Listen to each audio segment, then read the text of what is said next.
மாறாமல் என் நெஞ்சில் நிற்கிறது.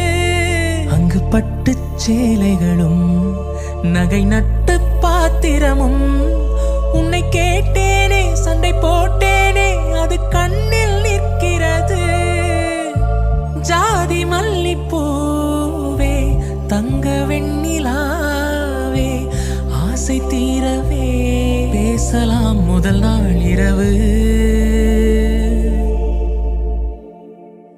மீனம்மா அதிகாலையிலும் அந்தி மாலையிலும் முந்தன் ஞாபகமே. அம்மம்மா முதல் பார்வையிலே சொன்ன வார்த்தை எல்லாம் ஒரு காவியமே.